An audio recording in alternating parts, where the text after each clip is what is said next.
একের পর এক বোমা বিস্ফোরণের পর ধোঁয়ায় আচ্ছন্ন ইরানের রাজধানী তেহরানের আকাশ। শুধু তেহরান নয়, হামলা হয়েছে ইরানের বন্দর আব্বাস আর কেশম বন্দরেও। এসব হামলার দায় স্বীকার করেছে খোদ যুক্তরাষ্ট্র।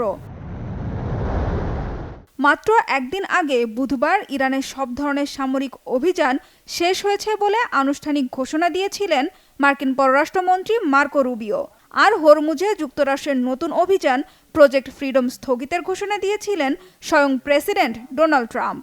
যুক্তরাষ্ট্র ও ইরান দুই পক্ষই সমঝোতার খুব কাছাকাছি পৌঁছেছে বলে জানিয়েছিল মধ্যস্থতাকারী পাকিস্তান। তাহলে কেন ইরানের ওপর নতুন এই বোমা বর্ষণ? প্রতিবারের মতো আবারও কি নিজের মত পাল্টালেন ডোনাল্ড ট্রাম্প? শান্তির পথ ছেড়ে আবারও কি বেছে নিলেন সংঘর্ষের রাস্তা? যুক্তরাষ্ট্রের উস্কানিতে কি ইরানও যুদ্ধে জড়িয়ে পড়বে? উঠেছে এমন অসংখ্য প্রশ্ন।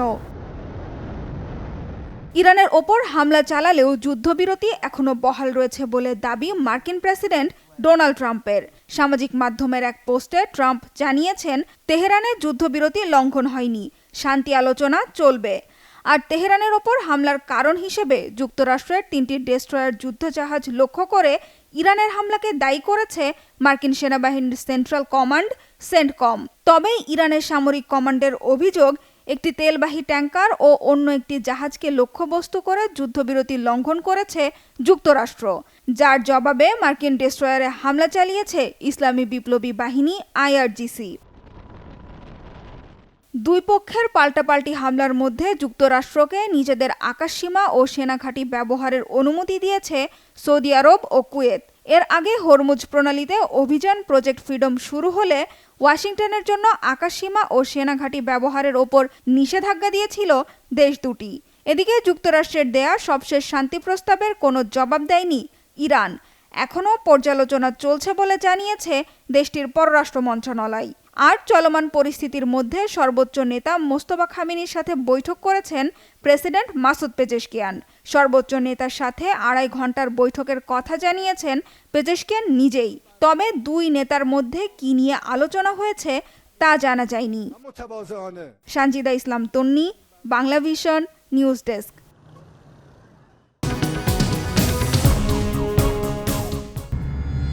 মার্কিন গোয়েন্দাদের ঘুম কেড়ে নিয়েছেন ইরানের নতুন সুপ্রিম লিডার মুজতবা খামেনি। ভয়াবহ হামলায় বাবার মৃত্যুর পর সর্বোচ্চ ধর্মীয় নেতার আসনে বসেন তিনি। কিন্তু মাসের পর মাস জনসম্মুখে না আসায় তাকে নিয়ে পশ্চিমা বিশ্বের অস্থিরতা এখন তুঙ্গে। আমেরিকার গোয়েন্দা সংস্থাগুলো দাবি করছে, পর্দার আড়াল থেকেই অত্যন্ত দক্ষতার সাথে ইরানের যুদ্ধকৌশল ও কূটনৈতিক চাল নিয়ন্ত্রণ করছেন খামেনি পুত্র। পশ্চিমা সংবাদ মাধ্যমগুলো মুজতবা খামেনির স্বাস্থ্য নিয়ে নানা গুঞ্জন উঠিয়েছে। তবে ইরান সরকার পরিষ্কার জানিয়েছে, তাদের ধর্মীয় নেতা সম্পূর্ণ সুস্থ আছেন এবং সময় মতো হাজির হবেন সবার সামনে। বর্তমানে কোনো ইলেকট্রনিক ডিভাইস ব্যবহার না করেই অত্যন্ত গোপনীয়তার সাথে কুরিয়ারের মাধ্যমে রাষ্ট্রীয় সিদ্ধান্তগুলো পাঠিয়ে দিচ্ছেন খামেনি। সর্বোচ্চ নেতার দীর্ঘ অনুপস্থিতি ইরানি প্রশাসন ও সামরিক বাহিনীর মধ্যে কিছুটা সন্দেহেরও জন্ম দিয়েছে, এমনটা মনে করেন অনেক বিশ্লেষক। মুজতবা খামেনির নিরাপত্তা ব্যবস্থায় অতিরিক্ত কড়াকড়ির কারণে মার্কিন গোয়েন্দারা সুবিধা করে উঠতে পারছে না। খামেনিকে ঘিরে নিশ্ছিদ্র নিরাপত্তা প্রমাণ করছে ইরানের নেতৃত্ব এখন আগের চেয়ে অনেক বেশি সজাগ। তবে সুপ্রিম লিডার আড়ালে থাকায় পর্দার পেছন থেকে কলকাঠি নাড়ছে দেশটির শক্তিশালী বিপ্লবী গার্ড বাহিনী এবং পার্লামেন্ট স্পিকার মুহাম্মদ বাঘের গালিবাফ। মার্কিন গোয়েন্দাদের ধারণা, ইরানের ভেতরে কিছু গোষ্ঠী হয়তো খামেনির নাম ব্যবহার করে নিজেদের এজেন্ডাও বাস্তবায়ন করছে। ইরানের বিরুদ্ধে পশ্চিমা বিশ্বের তথাকথিত অর্থনৈতিক যুদ্ধ কাঙ্ক্ষিত সফলতার মুখ দেখছে না। সামুদ্রিক অবরোধের কারণে দেশটির অর্থনীতি কঠিন চাপের মুখে থাকলেও CIA এর রিপোর্ট বলছে, কঠোর অবরোধের মধ্যেও আরও কয়েক মাস দাপটের সাথে টিকে থাকার সক্ষমতা রাখে ইরান। মার্কিন প্রেসিডেন্ট ও তার প্রশাসন ইরানের পতনের স্বপ্ন দেখলেও বাস্তবতা হলো, যুদ্ধের ক্ষয়ক্ষতি সত্ত্বেও তেহরান মোটেও ভেঙে পড়েনি, বরং অবরোধের কঠিন সময়ে নিজেদের সামরিক শক্তিকে পুনরায় গুছিয়ে নেওয়ার চেষ্টা করছে তেহরান। আর এই বিষয়টি আরও বাড়িয়ে দিয়েছে পেন্টাগনের দুশ্চিন্তা। যুক্তরাষ্ট্র মনে করেছিল সুপ্রিম লিডারকে সরিয়ে দিলে তাসের ঘরের মতো ভেঙে পড়বে ইরানের ইসলামী সরকার, কিন্তু 2 মাসের যুদ্ধে ভুল প্রমাণিত হয়েছে ট্রাম্প প্রশাসনের সেই ধারণা।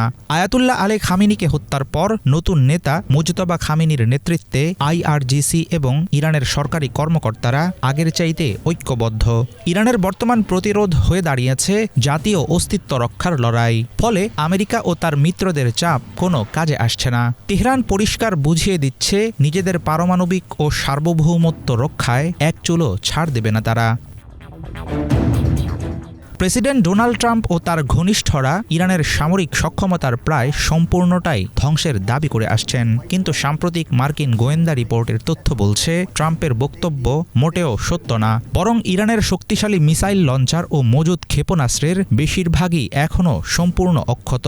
যুদ্ধবিরতির সময়টুকু ইরান দুর্বলতা হিসেবে নয়, বরং কৌশলগত প্রস্তুতির সুযোগ হিসেবে ব্যবহার করেছে। তবে মুজতবা খামেনিকে ঘিরে তৈরি হওয়া ধোঁয়াশা অচিরেই না কাটলে ইরানের অভ্যন্তরীণ ক্ষমতা কাঠামোর গায়ে লাগতে পারে অস্থিরতার দমকা হাওয়া।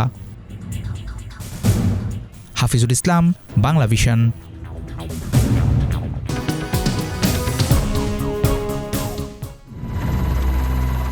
হরমুজ প্রণালী ঘিরে যুক্তরাষ্ট্র আর ইরানের আবারও পাল্টাপাল্টি হামলায় উত্তেজনা রেশ থাকতে যুদ্ধকালীন পরিস্থিতিতে ফিরে যাওয়ার ইঙ্গিত দিয়েছে তেহরান। ইসলামিক বিপ্লবী গার্ড বাহিনী IRGC কড়া হুঁশিয়ারি দিয়ে বলেছে তেহরানের সংযম দেখানোর দিন ফুরিয়েছে।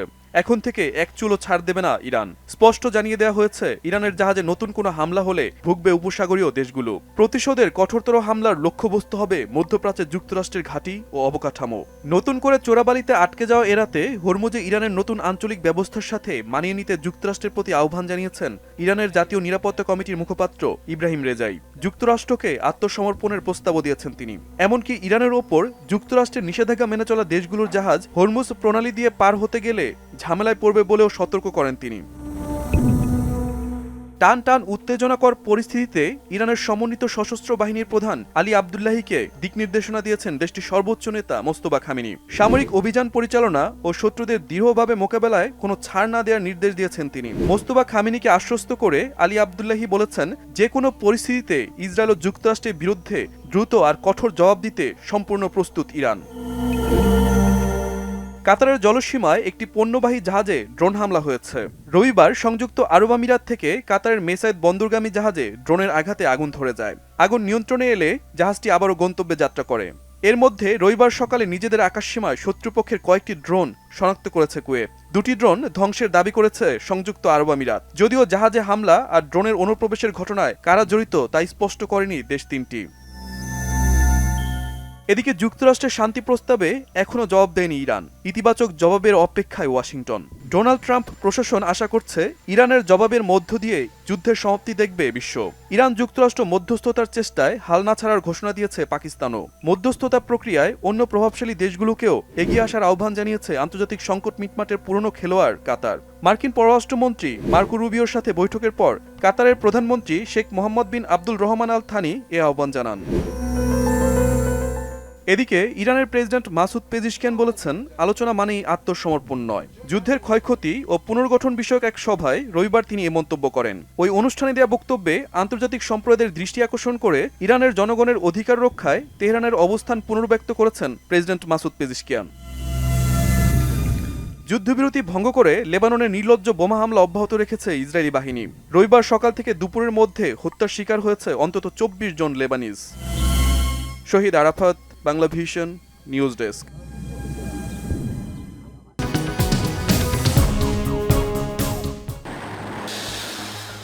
এখন থেকে যুক্তরাষ্ট্রের প্রশ্রয়ে থাকা দেশগুলোকেও কাঁপতে হবে ইরানের আতঙ্কে। তেহরানের হুঁশিয়ারি এবার শুধু ওয়াশিংটনের জন্য নয়, বরং যারা যুক্তরাষ্ট্রের হাত ধরেছে তাদের জন্য।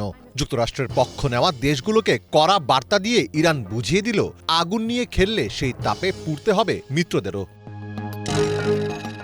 ওয়াশিংটনকে তোয়াক্কা না করার চিরাচরিত দাপটের সাথে এবার যোগ হলো মিত্র দেশগুলোর ওপর ছড়ি ঘোরানোর হুঁশিয়ারি। ইরানের ওপর আরোপিত মার্কিন নিষেধাজ্ঞা যেসব দেশ মেনে চলবে, হরমুজ প্রণালী পার হওয়ার সময় সেসব দেশকে সমস্যার মুখোমুখি হতে হবে বলে জানিয়েছে ইরানি সেনাবাহিনী। 10 মে ইরানের রাষ্ট্রীয় বার্তা সংস্থা ইরনাকে দেওয়া এক সাক্ষাৎকারে এই হুঁশিয়ারি দেন দেশটির সেনা কর্মকর্তা মোহাম্মদ আকরামিনিয়া। আকরামিনিয়া বলেন, যেসব দেশ ইরানের ওপর নিষেধাজ্ঞা আরোপের ক্ষেত্রে যুক্তরাষ্ট্রকে অনুসরণ করবে, হরমুজ প্রণালী অতিক্রমের সময় তারা নিশ্চিতভাবেই সমস্যার সম্মুখীন হবে। আমরা হরমুজ প্রণালীতে একটি নতুন আইনি ও নিরাপত্তা ব্যবস্থা গড়ে তুলেছি। আকরামিনিয়ার দাবি, এই নতুন ব্যবস্থা ইতোমধ্যে কার্যকর করা হয়েছে এবং এর মাধ্যমে ইরান অর্থনৈতিক, নিরাপত্তা ও রাজনৈতিকভাবে লাভবান হবে। এখন থেকে যে কোনো জাহাজ এই পথ দিয়ে পার হতে চাইলে অবশ্যই ইরানের সঙ্গে সমন্বয় করতে হবে বলে সতর্ক করে দেন তিনি। আমরা শত্রুদের সতর্ক করে বলেছি, তারা যদি অতীতের মতো আবারও আগ্রাসনের পথ বেছে নেয় কিংবা কোনো ভুল সিদ্ধান্তের ফাঁদে পড়ে, তবে আমরা এমন জবাব দেব যা দেখে তারা অবাক হয়ে যাবে। আমাদের সশস্ত্র বাহিনীর অদম্য মনোবল ও দৃঢ় ইচ্ছে শক্তির পাশাপাশি এবার যুক্ত হবে আরও উন্নত সমরাস্ত্র এবং যুদ্ধের একদমই নতুন ও আধুনিক সব কৌশল। আর সবচাইতে গুরুত্বপূর্ণ বিষয় হলো, যুদ্ধের ময়দান হবে সম্পূর্ণ অভাবনীয়, অর্থাৎ যুদ্ধ এমন এক পর্যায়ে বা এমন সব স্থানে ছড়িয়ে পড়বে যা শত্রুরা আগে কখনো কল্পনাও করেনি। যুক্তরাষ্ট্র চেয়েছিল মধ্যপ্রাচ্যে ইরানের প্রভাব বলয় ভেঙে দিয়ে দেশটিকে অর্থনৈতিক ও রাজনৈতিক অবরোধের মাধ্যমে বিশ্ব থেকে বিচ্ছিন্ন করতে, কিন্তু ইরানকে পুরোপুরি কোণঠাসা করার মার্কিন পরিকল্পনা সফল হয়নি, যাকে ইরান বড় ধরনের মার্কিন ব্যর্থতা হিসেবে দেখছে। শত্রুরা তাদের আগে থেকেই ঠিক করা লক্ষ্যগুলোর একটিও অর্জন করতে পারেনি। এই যুদ্ধে তারা পরাজিত হয়েছে, কারণ আধুনিক যুদ্ধে কোন পক্ষ বিজয়ী আর কোন পক্ষ পরাজিত তা নির্ধারণ করা হয় লক্ষ্য অর্জনের সফলতার হারের উপর ভিত্তি করে। যদিও চূড়ান্তভাবে কিছু বলা কঠিন, তবে এটা স্পষ্ট যে শত্রুরা তাদের পূর্ব নির্ধারিত কোনো লক্ষ্যেই পৌঁছাতে পারেনি। এদিকে ভঙ্গুর যুদ্ধবিরতির মাঝে মধ্যপ্রাচ্যের ৩ দেশে ড্রোন হামলা হয়েছে। এই হামলায় কাতারে একটি বাণিজ্যিক জাহাজে আগুন ধরে গেলেও কুয়েত এবং আমিরাতে তাৎক্ষণিকভাবে ক্ষয়ক্ষতির কোনো তথ্য জানা যায়নি। 10 মে সংবাদ মাধ্যম আল জাজিরার এক প্রতিবেদনে পৃথক এসব হামলার তথ্য জানানো হয়েছে। ইরান সম্প্রতি মার্কিন বাহিনীর ড্রোন ভূপাতিত করা বা মার্কিন ঘাঁটিতে সরাসরি মিসাইল হামলার মতো ঘটনা ঘটিয়েছে। যুক্তরাষ্ট্রের মতো পরাশক্তির বিরুদ্ধে এই ধরনের সরাসরি পাল্টা আঘাত করার সাহস দেখানোই ইরানের কাছে একটি বড় বিজয়। তাদের দাবি, যুক্তরাষ্ট্র চাইলেও আর আগের মতো একতরফা আক্রমণ চালিয়ে পার পাবে না। মীর ফজলে রাব্বি, বাংলা ভিশন।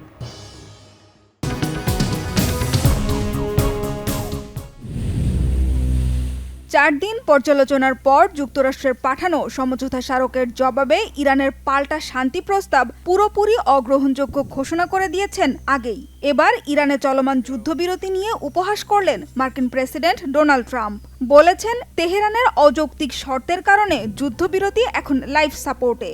এখানেই শেষ নয়, ইরানে আরও বড় আগ্রাসন শুরুর ইঙ্গিতও দিয়েছেন মার্কিন প্রেসিডেন্ট।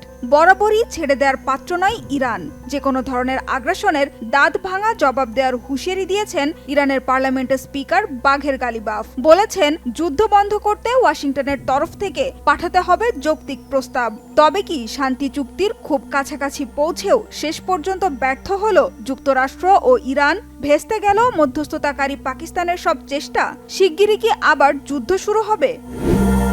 গত সপ্তাহে মধ্যস্থতাকারী পাকিস্তান জানিয়েছিল, শান্তি চুক্তিতে পৌঁছানোর খুব কাছাকাছি রয়েছে যুক্তরাষ্ট্র ইরান। এক পাতার সমঝোতা স্মারক সই হতে পারে বলেও জানিয়েছিল পাকিস্তানের 2টি সূত্র। শেষ পর্যন্ত ঐকমত্যে পৌঁছানোর পরিবর্তে আবারও মতবিরোধে জড়িয়েছে শান্তি চুক্তির প্রধান 2 পক্ষ। সমঝোতা স্মারকের বিষয়ে তেহরানের প্রতিক্রিয়া নিয়ে বিদ্রূপ করেছেন মার্কিন প্রেসিডেন্ট ট্রাম্প। বলেছেন, যুদ্ধবিরতিকে ইরান সবচেয়ে দুর্বল অবস্থায় টেনে নিয়ে গেছে। এই মুহূর্তে যুদ্ধবিরতি অবিশ্বাস্যভাবে দুর্বল। ডাক্তারি ভাষায় বলা যায় ম্যাসিভ লাইফ সাপোর্ট। পরিস্থিতিটা এমন যেখানে ডাক্তার এসে বলেন, স্যার, আপনার প্রিয়জনের বেঁচে থাকার সম্ভাবনা মাত্র 1%। এর জন্য ইরান দায়ী। তারা শান্তি প্রস্তাবের জবাবে আমাদের কাছে যে আবর্জনা পাঠিয়েছে, আমি সেটা পুরোটা পড়িনি। এটা পড়া মানে সময় নষ্ট করা।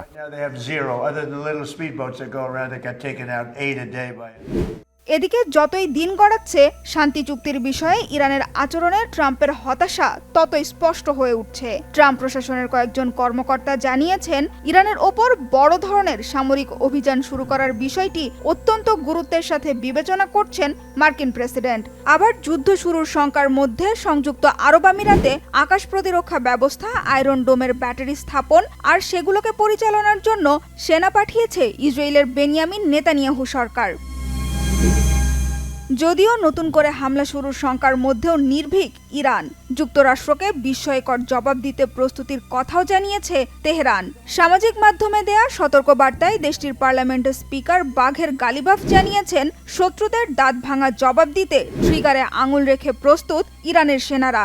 আবার হামলার শিকার হলে ইরান তাদের পারমাণবিক কর্মসূচি আরও জোরদার করতে পারে বলে হুঁশিয়ার করেছেন দেশটির পার্লামেন্টের পররাষ্ট্রনীতি ও জাতীয় নিরাপত্তা কমিটির মুখপাত্র ইব্রাহিম রেজাই।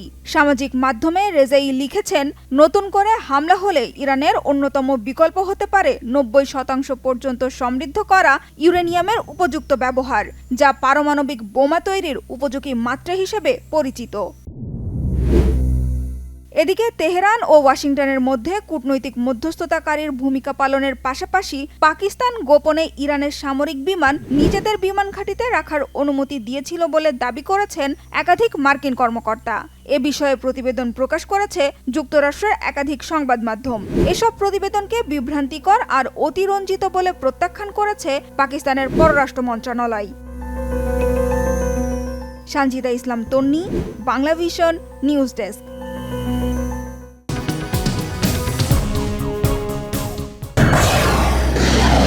যুদ্ধ চলাকালে ইরানের চালানো হামলার জবাবে গোপনে একাধিক পাল্টা হামলা চালিয়েছিল সৌদি আরব। দুই পশ্চিমা কর্মকর্তা ও দুই ইরানি কর্মকর্তার বরাতে বার্তা সংস্থা রয়টার্স এ তথ্য জানিয়েছে। এর মাধ্যমে প্রথমবারের মতো ইরানের ভূখণ্ডে সৌদি আরবের সরাসরি সামরিক অভিযানের তথ্য প্রকাশ পেল। বিশ্লেষকদের মতে এই ঘটনা স্পষ্ট করছে যে আঞ্চলিক প্রতিদ্বন্দ্বী ইরানের বিরুদ্ধে আত্মরক্ষায় আগের তুলনায় অনেক বেশি দৃঢ় ও ঝুঁকিপূর্ণ অবস্থান নিয়েছে রিয়াদ। রয়টার্সকে দেওয়া তথ্য অনুযায়ী মার্চের শেষ দিকে সৌদি বিমান বাহিনী ইরানের বিভিন্ন স্থানে হামলা চালায়।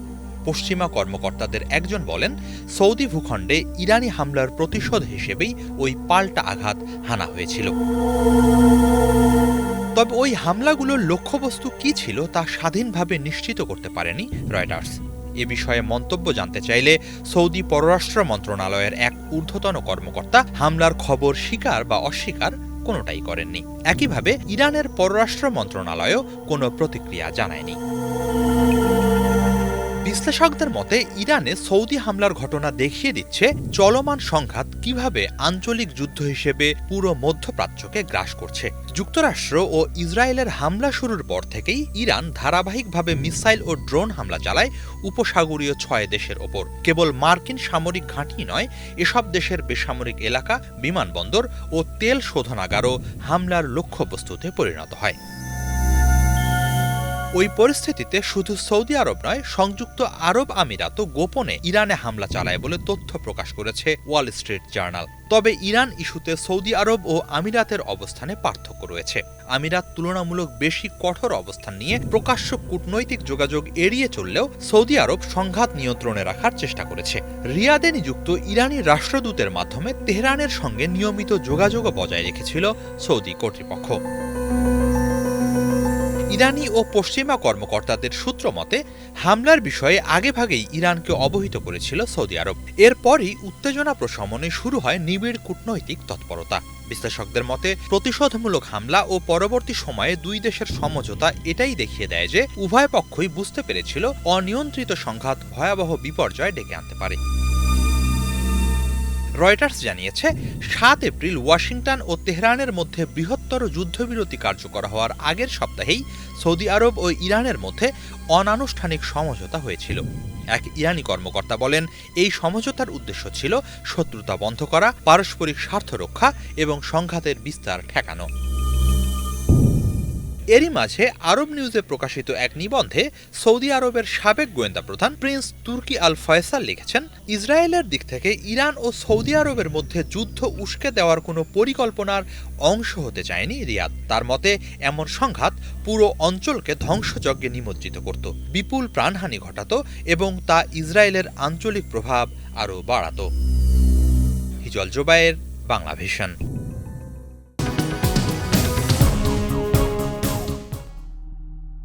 সাইবেরিয়ার জনমানবহীন এক প্রান্তর, দিগন্তজোড়া শুধু ধূসর বরফ। একে বলা হয় পার্মাফ্রস্ট, অর্থাৎ এমন এক মাটি যা হাজার হাজার বছর ধরে 0 ডিগ্রি সেলসিয়াসের নিচে জমাট বেঁধে আছে। কিন্তু বিশ্বজুড়ে জলবায়ুর পরিবর্তনের প্রভাবে এখন সেই দৃশ্যপট দ্রুত বদলে যাচ্ছে। পৃথিবীর তাপমাত্রা যতই বাড়ছে ততই দ্রুত গলছে এই আদিম বরফ। আর সেই বরফ গলার সাথে সাথে বেরিয়ে আসছে এমন কিছু যা আধুনিক মানব সভ্যতার জন্য হয়ে উঠতে পারে চরম এক দুঃস্বপ্ন। সম্প্রতি ফরাসি বিজ্ঞানীরা সাইবেরিয়ার এই জমাট বাঁধা বরফের নিচ থেকে উদ্ধার করেছেন প্রায় 48,500 বছর পুরনো একটি ভাইরাস। অবাক করা বিষয় হলো, হাজার হাজার বছর হিমশীতল অন্ধকারে থাকার পরও ভাইরাসটি ল্যাবরেটরিতে পুনরায় জীবিত এবং সক্রিয় হয়ে উঠেছে। বিজ্ঞানীরা এর নাম দিয়েছেন জম্বি ভাইরাস। যদিও দেখা গেছে এই নির্দিষ্ট ভাইরাসটি কেবল অ্যামিবাকে আক্রমণ করে এবং মানুষের জন্য সরাসরি ক্ষতিকর নয়, তবে এটি একটি বড় বিপদ সংকেত। বিজ্ঞানীদের মতে যদি 48,000 বছর আগের একটি ভাইরাস টিকে থাকতে পারে, তবে মাটির আরও গভীরে লুকিয়ে থাকা গুটি বসন্ত, প্লেগ কিংবা স্প্যানিশ ফ্লুর মতো ভয়ঙ্কর জীবাণুগুলো যে কোনো সময় জেগে উঠতে পারে। 2016 সালে সাইবেরিয়ায় এর বাস্তব এবং ভয়ঙ্কর প্রমাণ পাওয়া গেছে। সে বছর অস্বাভাবিক গরমে আর্কটিক অঞ্চলের বরফ গলে বেরিয়ে এসেছিল 75 বছর আগে মারা যাওয়া একটি হরিণের মৃতদেহ। সেই হরিণটি ছিল অ্যানথ্রাক্স আক্রান্ত। বিবিসির একটি প্রতিবেদন অনুযায়ী বরফ গলার সাথে সাথেই সেই আদিম জীবাণু পরিবেশে ছড়িয়ে পড়ে। ফলাফল হিসেবে মারা যায় হাজার হাজার রেইনডিয়ার এবং বহু মানুষ আক্রান্ত হয়ে হাসপাতালে ভর্তি হয়, এমনকি একজন শিশুও প্রাণ হারায়। বিজ্ঞানীদের সবচেয়ে বড় উদ্বেগের কারণ হলো আমাদের শরীরের রোগ প্রতিরোধ ক্ষমতা বা ইমিউন সিস্টেম। আমাদের শরীর তৈরি হয়েছে বর্তমান সময়ের বিবর্তিত জীবাণুদের বিরুদ্ধে লড়তে, কিন্তু প্রাগৈতিহাসিক কালের এই অজানা ভাইরাসগুলোর সাথে আমাদের শরীরের কখনো পরিচয় হয়নি, ফলে এগুলোর বিরুদ্ধে আমাদের কোনো প্রাকৃতিক অ্যান্টিবডি নেই। তাই এই জীবাণুগুলো একবার ছড়িয়ে পড়লে তা খুব দ্রুত নতুন কোনো বৈশ্বিক মহামারীর জন্ম দিতে পারে। বর্তমান বিশ্বে রাশিয়ার আর্কটিক অঞ্চল বা উত্তর মেরুতে খনি খনন, তেল উত্তোলন এবং নতুন জাহাজ চলাচলের রুট তৈরির কাজ চলছে। এর অর্থ হলো মানুষ এখন সরাসরি সেই আদিম বরফের সংস্পর্শে যাচ্ছে যেখানে এই ভাইরাসগুলো লুকিয়ে আছে। বিজ্ঞানীরা এখন দিনরাত গবেষণা করছেন এই ফ্যাক্টর এক্স বা অজানা জৈবিক বিপদ নিয়ে। কিন্তু ল্যাবরেটরি গবেষণার চেয়েও বড় সমাধান হলো গ্লোবাল ওয়ার্মিং বা বৈশ্বিক উষ্ণায়ন কমানো। প্রকৃতি তার অনেক ভয়ঙ্কর রহস্যকে বরফের নিচে বন্দি করে রেখেছিল আমাদের সুরক্ষার জন্যই, কিন্তু মানুষের অনিয়ন্ত্রিত হস্তক্ষেপ সেই অদৃশ্য বিপদকে আজ আমাদের দরজায় নিয়ে এসেছে। এটি শুধু আবহাওয়ার পরিবর্তন নয়, এটি মানবজাতির অস্তিত্ব রক্ষার এক নতুন লড়াই। সময় থাকতে কি গ্লোবাল ওয়ার্মিং নিয়ন্ত্রণ করা সম্ভব হবে, নাকি হিমশীতল বরফের নিচ থেকে উঠে আসা এই আদিম শত্রুর কাছে হার মানবে মানব সভ্যতা? ইমরান মাহমুদ, বাংলা ভিশন।